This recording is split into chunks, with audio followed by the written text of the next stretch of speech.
Okay, so we are now on part 2. Sorry, please ignore the noise. So, what happened next was the first week I started chemo, we noticed there's a leak in my Broviac, which stinks. And my mom, what sucks is I had to go in an ambulance with my mom, and then during the ride all the way to we had to go all the way to San Francisco to get my Broviac replaced. And then during the ride, I got car sick and threw up. And I did get sick a lot during chemo. And they had to put me in, and then they had to go, and then when we got to San Francisco, they took me out of the ambulance and then put me under surgery and replaced my Broviac. This is from my mom's point of view. You as well. And what was nice was when we went to San Francisco, the San Francisco hospital had a lot of channels of cable TV. And this was when I was still watching cable TV. And because the Oakland hospital didn't have as many channels. It only had like 4 channels.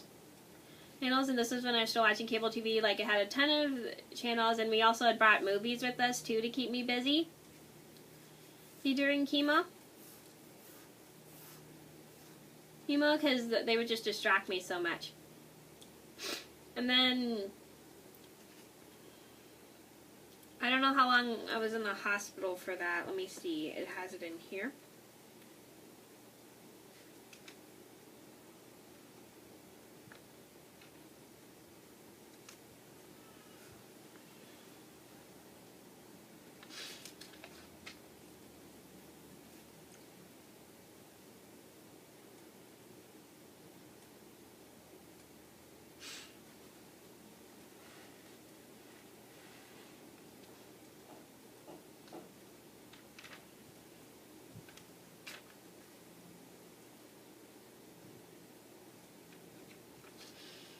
Where is that? I'm sorry.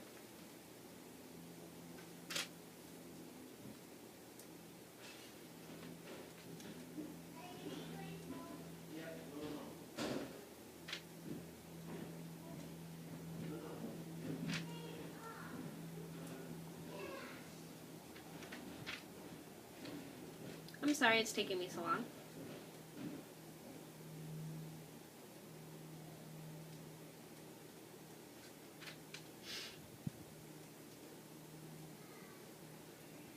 Yeah, I threw up I got car sick in the ambulance. And I usually don't get car sick too.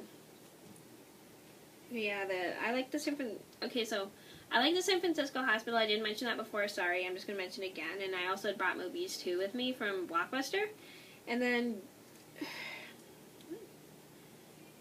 but I was so distracted by the other channels too. And I had also had the movies I mentioned.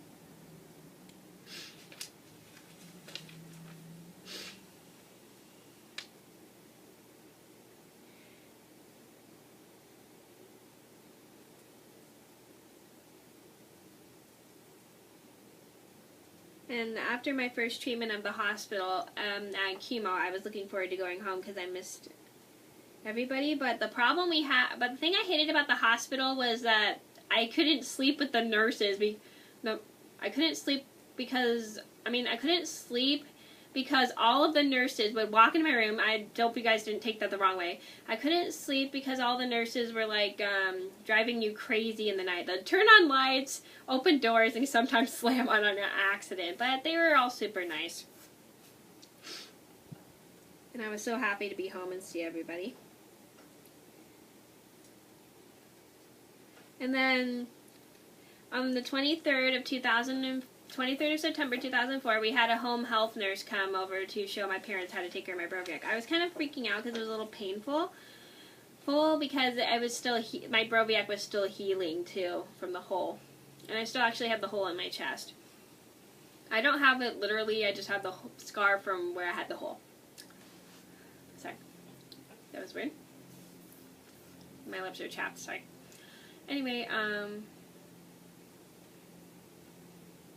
what was I talking about? Oh.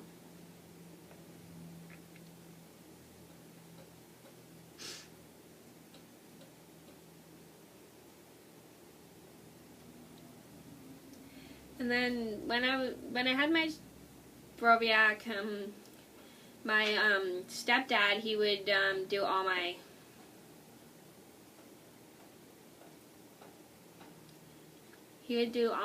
medications. Like, he put like my medications through the Broviac, and he draw my blood through it. It was the blood drawing was pretty cool, I have to admit.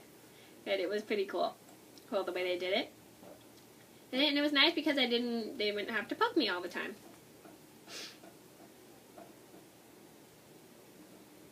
And he'd also give me like my vaccines through chemo too. He was really good at that, so I want to thank him for that. And he'd always change my dressing too. I hated when the nurses changed my dressing because they kind of pulled on my Broviac and it hurt a little bit. Good thing they didn't pull it out of my chest, or else I'd be screaming pain. Yeah.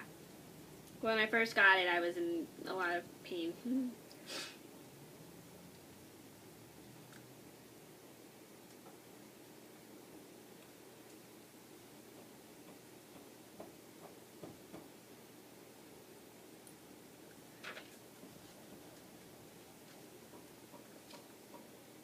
And then I got my hair, and then the next thing I know, I'm getting my hair cut really short because during chemo, the cancer kills fast-growing cells. Cells like your hair is a fast-growing cell, so my hair was like falling out like crazy. And then my back, I remember my back being itchy as well.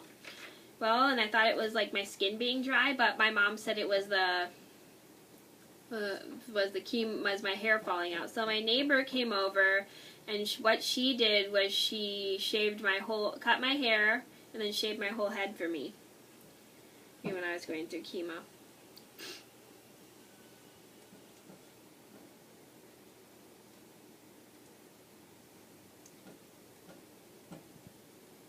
And then during chemo, I could only take a shower once a week as well because I couldn't get my Broviac wet all the time because it would get infected. And I did make it through like chemo without getting an infection, so I would have to take sponge baths, and then only when I was getting my dressing changed I had to take a shower, and then we had to put like the ends of my Broviac in a plastic Ziploc bag.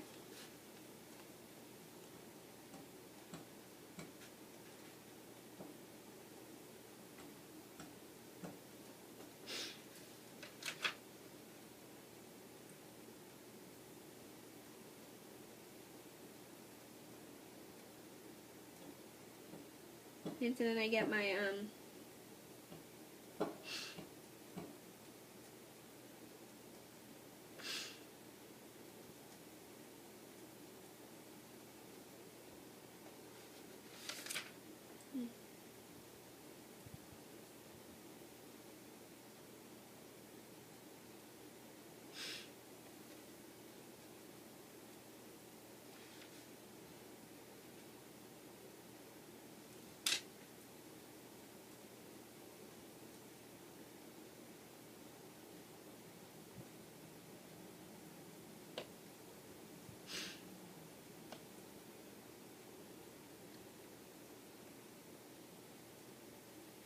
and then during chemo, another thing I hated was there was different sounds of chemo. There was methotrexate, cisplatin, and doxorubin. I don't know if a lot of you guys know what this. So methotrexate was one of my treatments,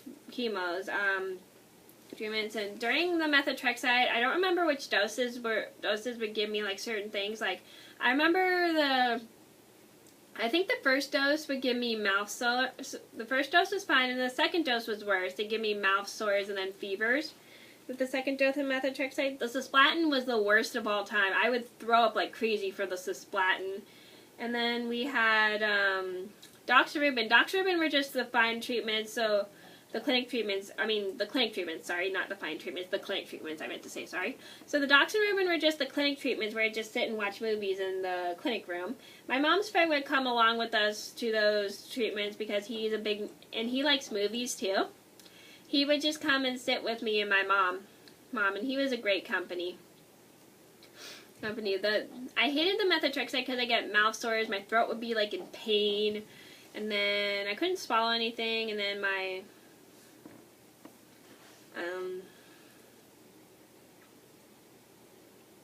And then I get like headaches and I'd be throwing up like crazy too. And then another thing is during chemo, we would wear these bracelets, and they were called Live Strong bracelets. I don't know if you can see the live part. Yeah, you can see that. And this one's broken. This is my mom's. And my whole family just wore them for me, and they were really cool. Well, and they're from like Lance Armstrong, and Lance Armstrong is a bike rider who had cancer, and I think he created the Live Strong program. I don't remember. And we all had to wear them for each other. My cousins wore them, my brother's friend wore them, my brother wore it, I wore it. Everyone in my family practically wore one, including my dad.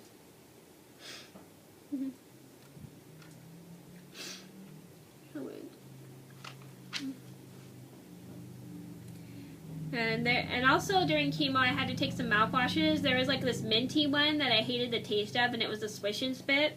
It was called Paradox, and then I had another mouthwash. It's called Magic. It was a Swish and Swallow.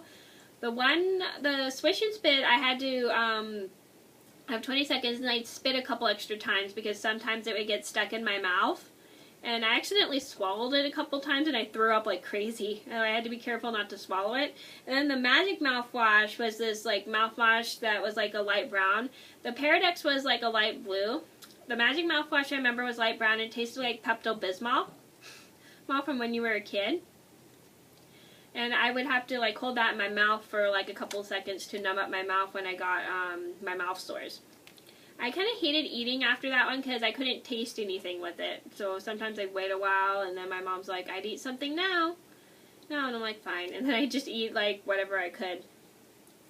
Okay, so this part's getting long, so I'm going to stop it here. So I hope you guys are enjoying. Thank you for watching. I'll see you in the next part.